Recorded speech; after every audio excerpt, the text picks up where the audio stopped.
It's a beautiful episode. ప్రతి ఒక్క parent, తల్లి తండ్రులు అయిన వాళ్ళు లేదంటే కాబోయే వాళ్ళు కూడా ఈ ఎపిసోడ్ చదవాలండి. పిల్లల పెంపకంలో చాలా తేడా ఉంటుంది. పిల్లలు ఎలా అవుతారు ఫ్యూచర్ లో అన్నది ఇట్ డిపెండ్స్ ఆన్ వాళ్ళని ఎలా పెంచాము అనేసి. సో మనం గనక చూస్తే చిన్నప్పటి నుంచి ఈ పాండవులకి ఏంటిదంటే ఈజీగా చెట్టెక్కేస్తారు. అంటే వనవనంలో ఉంటారు కదా, so it is no comforts అనమాట. ఇప్పుడు పేరెంట్స్ కి ఏమైపోయింది అంటే మొత్తం కంఫర్ట్ ఉండాలి. స్కూల్స్ లో వస్తే కూడా అడుగుతారు ఏసీ ఉందా అండి, ఏసీ లేకుండా మా పిల్లలు ఉండరండి, టైం కావాలి, కింద పడ్డాడు అమ్మో కింద పడ్డేసారు. ఆ పిల్లలు వెళ్ళడం కన్నా ఫస్ట్ పేరెంట్స్ చేస్తున్నారు.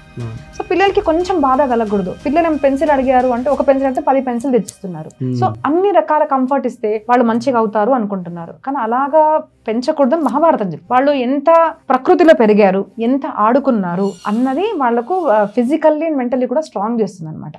ఇప్పుడు చెట్టు ఎక్కుతున్నారు, ఏదో పురుగు కనిపించే ఉంటుంది, భయపడి మన పిల్లలు అమ్ము అనగానే వాళ్ళు ఫ్రీజ్ అయిపోతారు, రక్తం చూడగానే భయపడిపోతారు. వాళ్ళు ఏం చేస్తారు దేశ కార్యం. సో అది చాలా డిఫరెన్స్. మనం కౌరవుల పాండవుల్లో అన్ని అనుకూలంగా ఉన్న పిల్లలు వీళ్ళు కౌరవులు.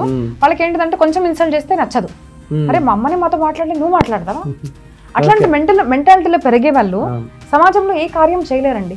వాళ్ళు ఒక మంచి భర్తగా అంటే మేల్ ఆర్ ఫీమేల్ మంచి స్పౌస్ గా మారలేరు, సమాజంలో కార్యం చేయలేరు, ఒక మంచి ఆఫీస్ లో పని చేయలేరు. అది that's a problem with Gen Z అంటారు కదా.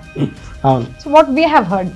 ఎందుకు అలా జరిగిందంటే అన్ని కంఫర్ట్స్. కుంతి మాత చిన్నప్పటి నుంచి కూడా వాళ్ళకు మంచి మారల్ స్టోరీస్ చెప్పి పెంచింది. ఎవరితో? ఋషులతో పెంచింది. మనం ఎవరినైతే చూస్తామో అలా మనం మారుతామండి. నేను జపం చేసేటప్పుడు మా తమ్ముడు పాప, నేను హరే కృష్ణ కృష్ణ మనం ఇలా చేసేటప్పుడు తను కూడా నాలాగే షాల్వా వేసుకొని ఇలా తీసుకొని అంటే కృష్ణ కృష్ణ అంటే అత్తు ఇలానే చేస్తుంది అంటుంది. తనకు తెలియకపోవచ్చు ఏంటిది, కానీ అత్తు చేస్తుంది, నేను ఇలాగే చేస్తాను.